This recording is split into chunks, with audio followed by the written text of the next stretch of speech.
আসসালামু আলাইকুম। আমি হোম মেকার মুন্না ব্লগসের মুন্নি। আজও হাজির হয়ে গেলাম নতুন আরেকটা ভিডিও নিয়ে। আশা করছি যে যেখান থেকে আমার এই ভিডিও দেখছেন সব ভালো আছেন। আমরা আলহামদুলিল্লাহ ভালো আছি। আজকের ভিডিওটা শুরু করেছি সকালে নাস্তা থেকে। তো ফ্রাইড রাইস করেছি। এটা আমাদের বাংলা ফ্রাইড রাইস। অনেক আগে বা ছোটোবেলায় আমরা এই ধরনের ফ্রাইড রাইস খেতে অভ্যস্ত ছিলাম, যদিও এখন ফ্রাইড রাইসটা নমুনা অনেক অন্যরকম হয়ে গিয়েছে। তো একাল সেকাল মানে এখনকার আর তখনকার মিলিয়ে কিন্তু আমি ফ্রাইড রাইসটা করেছি। খেতে কিন্তু অসাধারণ হয়েছিল। আর এটাই ছিল আমাদের সকালবেলার নাস্তা।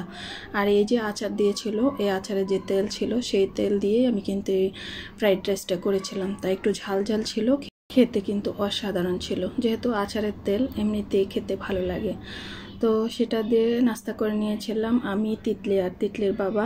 কারণ আগের দিনের অনেক ভাত থেকে গিয়েছিল, রাতের বেলাকে ওই ভাত খাইনি, আর সেই ভাতটাকে কাজে লাগিয়ে নিলাম। তারপরে চলে আসলাম চায়ের পর্বে। আর ওই দিন যেদিন আমি এই চাটা ভিডিও করেছিলাম সেদিন কিন্তু চা দিবস ছিল, বিশ্ব চা দিবস। তো সেদিন তার ভিডিওটা আপলোড দেইনি, তাই আজকে সেই বিশ্ব চা দিবসের চাটা খেয়ে নিচ্ছি। তো খেতে তো ভালোই লাগে, তবে এটা আমার মশলা চা। আমি বিভিন্ন ধরনের মশলা দিয়ে তারপরে হচ্ছে গিয়ে তুলসী পাতা দিয়ে ওইভাবে চাটা করি, আর খেতে কিন্তু ভালোই লাগে। আর এই গরমে বা ঠান্ডায় আমাদের অনেক সময় ঠান্ডা লেগে যায়, গলা ব্যথা করে, এই চাটা খেলে কিন্তু খুবই উপকারী। আর যদি আমি এখন অবশ্য একবেলায় চা খাই, রাতের বেলা অবশ্য চা খাই না। খান সাহেব কেবল লাল চা খায়, তাকে সেটা করে দিই। তো চাটা খেয়ে রেস্ট নিয়ে আমি তো রান্নার কাজে চলে গিয়েছিলাম, আর খান সাহেবকে দিয়েছিলাম ডাবগুলো কেটে দেওয়ার জন্য। তো এই ডাবগুলো তো গত ভিডিওতে দেখেছিলেন, আমাদের বাড়ি থেকে পাঠিয়েছিল। সেই ডাবগুলো দিয়ে ফুডিং বানাবো। আমার যে ভাই হুজুর, তো ও খেতে চেয়েছিল ফুডিং, তো আমার এখানেই পাঠিয়ে দিল যেন আমি বানিয়ে দিই।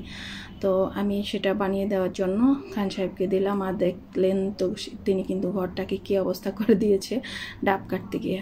তোর ফুডিংটা সেট করে নিলাম। অনেকটাই শক্ত হয়ে গিয়েছে, বা নর্মাল হয়ে গেলে তো এমনিতেই জমে যায়।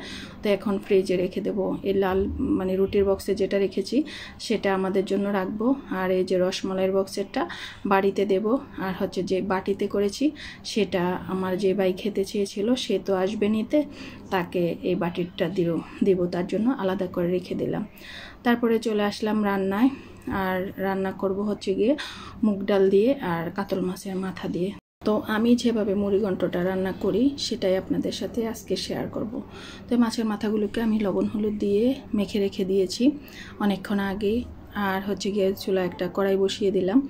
এবার সরিষার তেল দিয়ে দেব। যেহেতু আমরা সরিষার তেল দিয়ে মানে খাবারটা খাই, রান্না খাই বা তরকারি রান্না করি, তার জন্য আমি সরিষার তেলটাই ব্যবহার করছি। আপনারা চাইলে অন্য যে কোনো তেল ব্যবহার করতে পারেন। তো আমার আরেক চুলা কিন্তু ভাত ছিল, ভাতটা হয়ে যাওয়ার পর আমি সেটা নামিয়ে নিলাম। আর এই যে কড়াইটা ভালোভাবে গরম করে নিয়েছি, যাতে মাছগুলো তুলতে কোনো সমস্যা না হয়। আর এমনিতেই মাছের মাথা তুলতে মানে যে ভেঙে গেলেও সমস্যা নাই, তারপরও একটু না ভাঙলে এভাবে তুললে কিন্তু মানে ভালো লাগে আর কি। তাই তো মাছের মাথাগুলো আমি এক এক করে ভেজে নিচ্ছি। মাছের মাথাগুলো বলতে টুকরোগুলো আর কি, কারণ মাছের মাথা একটাই। তো আমি একেবারে ছোট ছোট টুকরো করি নাই, এগুলো এমনিতেই ভেঙে যাবে। তাই তো ভাজা শেষ। এবার আমি ওই তেলের মধ্যে দিয়ে দেব পেঁয়াজ পরিমাণ মতো। আমি অবশ্য তরকারিতে অত বেশি পেঁয়াজ খাই না, যেটা সত্যি কথা। আমি যে কোনো তরকারিতেই মানে একটু কম করে পেঁয়াজটা দেই। আমার কাছে মনে হয় না যে পেঁয়াজে তরকারির স্বাদটা বাড়িয়ে দেবে। তো আমি মোটামুটিভাবে দেই আর কি, ফোড়নটাও ভাজতে হবে তার জন্যই দেই। তারপরে দিয়ে দিলাম হচ্ছে গিয়ে রসুন পেস্ট। আমার রসুন পেস্ট একবারে শেষ হয়ে গেল, তাই একেবারে কাচিয়ে কুচিয়ে দিয়ে দিলাম। আর দিয়ে দিচ্ছি একটু আদা পেস্ট। তারপরে এক এক করে হলুদের গুঁড়া, মরিচের গুঁড়া, জিরা ধনিয়ার গুঁড়া দিয়ে দেব। তো এই তো দিয়ে দিলাম হলুদের গুঁড়া, মরিচের গুঁড়া, আর জিরা ধনিয়ার গুঁড়াটাও কিন্তু আমার শেষ হয়ে গেল। তো সেটা একেবারে দিয়ে দিলাম, যতটুকু ছিল ততটুকু। তো এবার তো দিতে হবে হচ্ছে গিয়ে একটু পানি, কারণ মশলাটাকে কষিয়ে নিতে হবে আর যাতে পুড়ে না যায়। এই পর্যায়ে আমি লবণ দিয়ে দিচ্ছি স্বাদ মতো, আর পরে অবশ্য চেক করে লবণ লাগলে দিয়ে দেওয়া যাবে। তার জন্য এখন আমি আমার মতো করে দিয়ে দিলাম। তারপরে একটু গরম মশলা পাউডার দিয়ে দিলাম। এখানে সব ধরনের মশলাই আছে, কারণ এই মশলাটা আমি বিরিয়ানি রান্না করতেও কিন্তু ব্যবহার করি। তো সেখান থেকেই হাফ চামচ আমি গরম মশলা পাউডার দিয়ে দিলাম। তো মশলাটা আমার কষানো হয়ে গেল। ওই মশলার মধ্যেই আমি এবার কিন্তু মাছের মাথাগুলো ভালোভাবে কষিয়ে নেব, যাতে মাছের গন্ধ না থাকে। আর এই মাছগুলো যেহেতু অনেক দিন আগে আনা, মাছের মাথাটা তা ফ্রিজে ছিল, তাতে যেন গন্ধ না আসে বা খেতে যেন একটু টেস্টি হয়, তার জন্য কিন্তু আমি ভালোভাবে ওই মশলার মধ্যে কষিয়ে নিচ্ছি। আর এই পর্যায়ে কিন্তু আমি মাছের মাথাগুলো একেবারে ভেঙে দেব। একেবারে মেন যে মানে অংশটা সেটাকে ভাঙবো না, এই যে যেমন এটা মাথার, আর কিন্তু বাকি সাইডগুলো আমি ভেঙে দেব। আর এই কাঁটাগুলো কিন্তু আমি এক এক করে তুলে নেব। আর এই যে মাছের চোখ, এটা কিন্তু আমার মেয়ে খাবে, ও সব বড় মাছের চোখ খেতে খুব পছন্দ করে। কার বাচ্চারা এমন খায় জানাতে পারেন। তা আমি একজনের কাছে শুনেছি মাছের চোখ খেলে নাকি চোখ সুন্দর হয়। তো মাশাআল্লাহ আমার মেয়ের চোখগুলো কিন্তু সুন্দর। আমার মেয়ে বলে বলছি না, এমনিতেই বললাম আর কি, ওর চোখগুলো এমনিতেই মাশাআল্লাহ সুন্দর। তো এই তো ভেঙে ছুঁড়ে দিলাম, একটু পানি দিয়ে আবারও ভালোভাবে আমি কিন্তু কষিয়ে নেব। আর এই পর্যায়ে আমি আস্তে আস্তে করে এক এক করে কাঁটাগুলো তুলে নেব।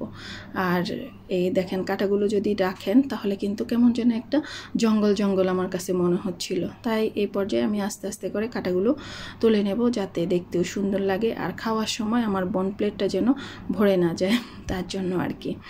তো এই তো আস্তে আস্তে কিন্তু আমি খুন্তি দিয়ে মাছের মাথার মানে কাটার ভিতর থেকে যে মাছের অংশটুকু থাকে সেগুলো কিন্তু আমি খুলে নিচ্ছি।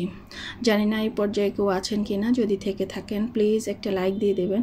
আর কেন যে আমার ভিডিওতে ভিউজ হচ্ছে না ঠিক বুঝতে পারতেছি না, ভালো লাগতেছে না। আর একটু ভিউজ হলে ভালোই লাগে। আর আপনাদের সুন্দর কমেন্টস তো আমার কাছে খুবই ভালো লাগে। সবাই খুব সুন্দর করে আমাকে কমেন্টস লেখেন। আর আমাদের মানে যে মুড়িঘণ্ট তো রান্না করছি, আর কাঁঠালে বিচি ভর্তা করে নিয়েছিলাম। ওই দিন যে কাঁঠালে বিচি ভেজেছিলাম সেখান থেকে কয়েকটা বিচি থেকে গিয়েছিল, তো নারকেল দিয়ে আমি কিন্তু কাঁঠালের বিচির ভর্তাটাও ফাঁকি করে নিয়েছি। এদিকে কিন্তু আমার রান্নাও চলছিল। তো এই তো আমি এবার দিয়ে দিচ্ছি গিয়ে আলু একটু কিউব করে কাটা। আর আমার কাছে মুড়িঘণ্টের মধ্যে একটু আলু দিলে ভালো লাগে। অনেক সময় মুরগির হাড্ডি গুড্ডি দিয়ে যখন আমরা এই মুগ ডাল দিয়ে রান্না করি তখনও কিন্তু কিউব করে যদি একটু আলু কেটে দেন তাহলে কিন্তু খেতে ভালো লাগে। তবে একটা কথা হচ্ছে গিয়ে, যারা আলু প্রিয় মানুষ তাদের কাছেই ভালো লাগবে, আর যারা আলু খেতে পছন্দ করে না তাদের কাছে কিন্তু ভালো লাগবে না। যেমন অনেক মুরব্বিরাই আছে আলু খেতে চান না, তো আমরা তো বাসায় সবাই আলু খাই, তাই আমাদের কাছে কিন্তু ভালো লাগে। তা আপনারা চাইলে দিতেও পারেন, না চাইলে নাও দিতে পারেন। আর এই যে দেখেন আমি কিভাবে কাঁটাগুলো এক এক করে তুলে নিচ্ছি। অনেকে ভাববেন আমি হাত দিয়ে কেন ধুলতেছি, আমার হাতটা কিন্তু ধোয়াই আছে। আর আমি আমার পরিবারের জন্য রান্না করি, অবশ্যই তাদের সুরক্ষার কথা অবশ্যই আমার মাথায় আছে, সেটা চিন্তা করেই আমি কিন্তু ওইভাবেই রান্নাটা করছি। তো মাছের কাটাকুটিগুলো কিন্তু আমি অনেকটাই বেছে ফেলে দিয়েছি, তারপরেও দুই একটা যখন থেকে যাবে রান্না করার ফাঁকে আমি কিন্তু তুলেও নিব। তো মুগ ডালটাও দিয়ে দিয়েছি। এবার ভালোভাবে কিন্তু আমি কষিয়ে নেব। আর যতই কিন্তু এই তরকারির কষানো হয় তত কিন্তু তরকারির স্বাদ বাড়ে আমার মনে হয় আর কি। আর এই পর্যায়ে কিন্তু চুলাটাকে একদম বাড়ানো যাবে না, মিডিয়াম আছে কিন্তু আপনি কষিয়ে নিতে পারেন। আর যে কোনো তরকারি একটু মিডিয়াম আছে যদি আপনি কষিয়ে নেন তাহলে কিন্তু তরকারির স্বাদটা দ্বিগুণ হয়ে যায়, যতটুকু নর্মালি হওয়ার কথা তার থেকেও কিন্তু বেশি হয়ে যায়। এই দেখেন কতগুলো কাঁটা আমি তুলে নিয়েছি। আর এই কাঁটাগুলো যদি তরকারির মধ্যে থাকতো দেখতে কত বিশ্রী লাগতো না, আর খাবার খেতে গেলেও এগুলো বাঁচতেই আপনি হয়রান হয়ে যেতেন। আর এমনিতেই কাটাকুটির তরকারি খেতে একটু অসহ্যই লাগে। আর অবশ্য আমার মুড়িঘণ্টটা তেমন একটা পছন্দ না, তবে খান সাহেব কিন্তু মজা করে খান, তার জন্যই কিন্তু আমি একটু ভালোভাবে রান্না করার চেষ্টা করি। আর যে জিনিসটা আমি না খাই সেই জিনিসটাকে কিন্তু আমি খুব পরিপাটি করে করার চেষ্টা করি, যাতে অন্যরা খুব সুন্দরভাবে খেয়ে নিতে পারে। তো যাই হোক, আমি কিন্তু খেয়েছি, খাই না যে তা না, তবে আমার অত বেশি পছন্দ না। তো আমি মুগ ডাল দিয়ে রান্না করলে মাছের মাথা আমার কাছে তত ভালো লাগে না। আমি কিন্তু বুটের ডাল দিয়ে যখন রান্না করি তখন কিন্তু আমার কাছে খুব ভালো লাগে খেতে। তো এই তো ঝোলের পানিটাও দিয়ে দিলাম, তারপরে এই তো রান্না হয়ে গেল। আর ফাঁকে কিন্তু আমি কয়েকটা কাঁচামরিচও দিয়ে দিয়েছিলাম। আর দেখেন এই যে কালারটা কত সুন্দর আসছে না, খেতেও কিন্তু খারাপ লাগে না, ভালোই লেগেছিল।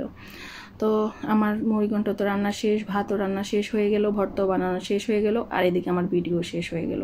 সবাই ভালো থাকবেন, সুস্থ থাকবেন, নিরাপদে থাকবেন, আমাদের জন্য দোয়া করবেন। আল্লাহ হাফেজ, আসসালামু আলাইকুম।